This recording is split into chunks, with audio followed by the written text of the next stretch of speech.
વિદ્યાર્થી મિત્રો પ્રણામ। ધોરણ 12 વિષય સમાજશાસ્ત્ર, ચેપ્ટર નંબર 2 ભારતીય સંસ્કૃતિ અને સમુદાય।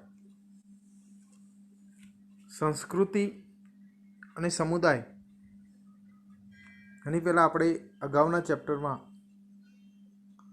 રાષ્ટ્રીય એકતા, વસ્તી જૂથ વિશેની સમજ મેળવી હતી। તો વિદ્યાર્થી મિત્રો, સંસ્કૃતિ એટલે કે કલ્ચર, સમુદાય એટલે કે જૂથ,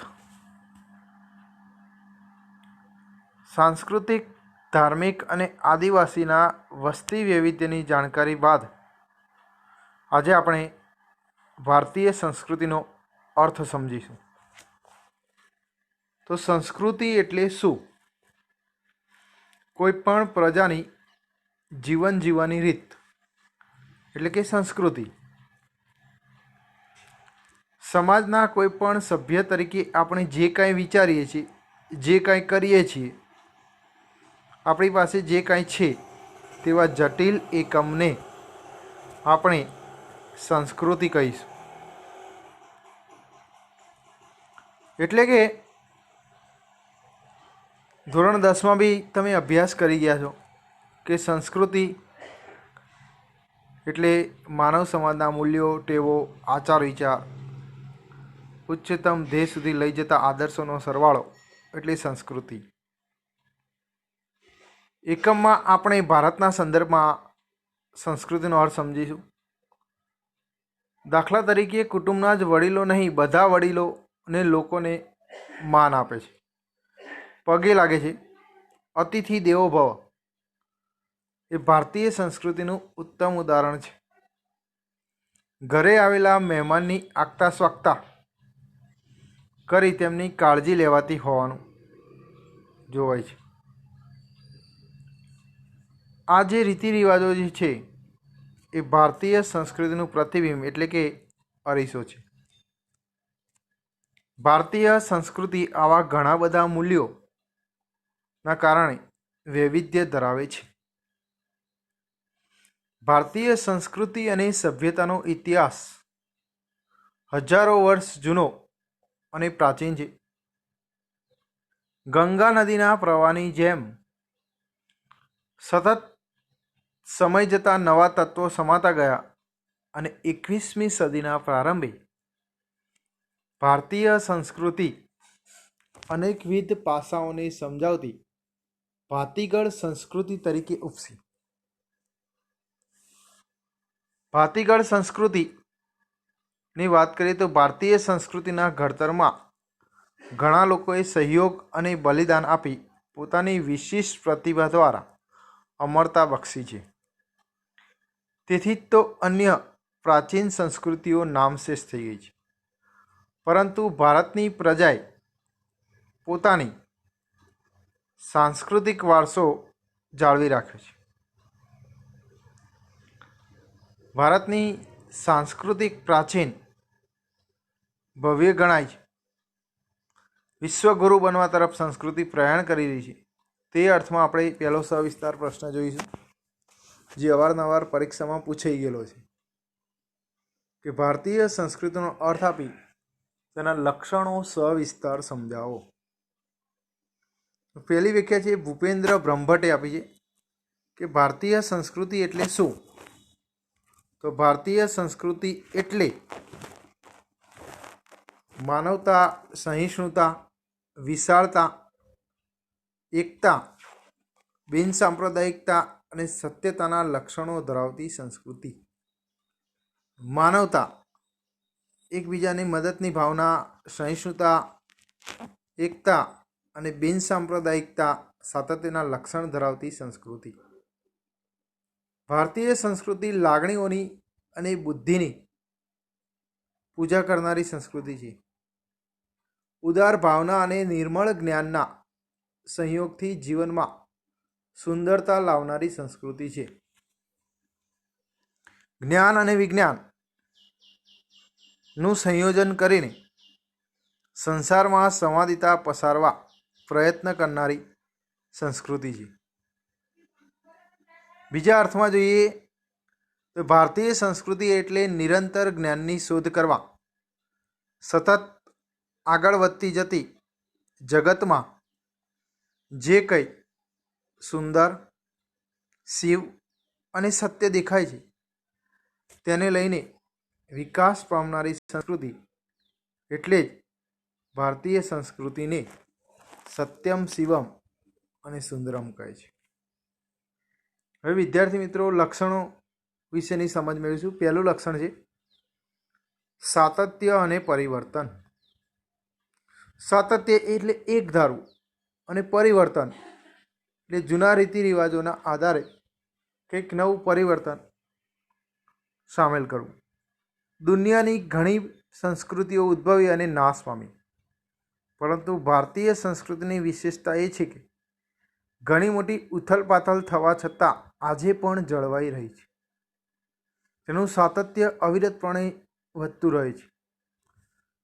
સાતત્ય સાથે પરિવર્તન એ ભારતીય સંસ્કૃતિનું આગવું લક્ષણ છે. કેટલાય આંદોલનો, નવજાગરણ, જૈન બુદ્ધ ધર્મના પ્રસાર વગેરે ક્રાંતિકારી પરિવર્તન હોવા છતાં સંસ્કૃતિના મૂળભૂત તત્વો જાળવીને ભારતીય સંસ્કૃતિએ સમાયોજન સાધ્યું છે.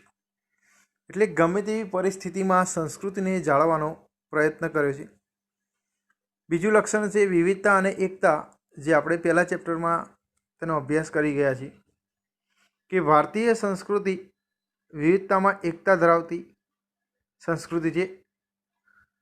આવી સંસ્કૃતિ બહુ ઓછી સંસ્કૃતિમાં જોવા મળે છે.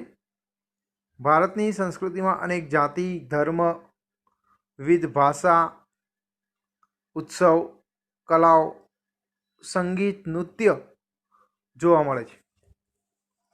અને આ બધાનું કારણ પ્રાદેશિક ભૌગોલિક આબોહવા જવાબદાર છે. આટલી બધી વિવિધતા હોવા છતાં એક દેશના નાગરિક હોવાની ભાવના અને રાજનૈતિક પદ્ધતિઓને લીધે એકતા જોવા મળે છે. ત્રીજી લાક્ષણિકતા છે બિન સાંપ્રદાયિક દ્રષ્ટિકોણ. બિન સાંપ્રદાયિકતા એટલે શું? તો અગાઉના ધોરણમાં આપણે ભણી ગયા છીએ કે બધા ધર્મોને સમાન રીતે ગણવાનું, કોઈ સંપ્રદાયમાં નહીં માનવાનું. વ્યક્તિને જે ધર્મ સ્વીકાર્યો હોય, અંગીકાર કર્યો હોય તેનો પ્રચાર કરવાનો અધિકાર. ધર્મનિરપેક્ષતા, વૈજ્ઞાનિક દ્રષ્ટિકોણ બંને અભિપ્રેત થાય છે. ભારતીય સંસ્કૃતિમાં આ બંનેનું મિશ્રણ છે. ભારતમાં વિભિન્ન સંસ્કૃતિ ધરાવતા સમૂહો હળીમળીને સાથે રહે છે. આ હળીમળીને સાથે રહેવાને કારણે ભારતીય સંસ્કૃતિ એ સહિષ્ણુતાનો ગુણ ધરાવે છે. ભારતમાં બધા જ લોકોને સમાન અધિકાર અને લઘુમતીઓના અધિકારના રક્ષણ માટે ખાસ જોગવાઈ અમલમાં મૂકવામાં આવી છે, જે ભારતીય સંસ્કૃતિના ઉદારતાના દર્શન કરાવે છે.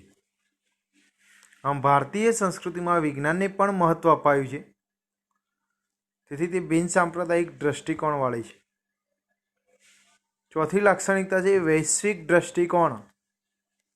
એટલે સંસ્કૃતિ વૈશ્વિક કુટુંબને ભાવ રાખીને વિશ્વના દેશોની સંસ્કૃતિને વૈશ્વિક દ્રષ્ટિકોણ અપનાવે છે. ભારતીય સંસ્કૃતિ વૈશ્વિક દ્રષ્ટિકોણ ધરાવે છે. સમગ્ર દુનિયામાં શાંતિ અને સદભાવનાનો દેશો ફેલાવે છે. વૈશ્વિક કુટુંબનો ભાવ સાર્થક કરવા વિકાસશીલ અને વિકસિત દેશો માટે ભારત કટિબદ્ધ બન્યું છે.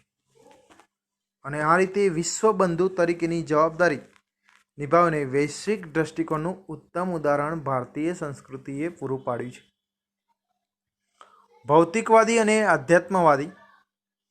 ભારત આધ્યાત્મવાદની ભૂમિ તરીકે જાણીતું છે. પ્રાચીન કાળથી જ વર્તમાન સમય સુધી ભારતનો ઇતિહાસ જોશો તો ભૌતિકવાદ અને આધ્યાત્મવાદી સંસ્કૃતિ સાથે સાથે વિકસી છે.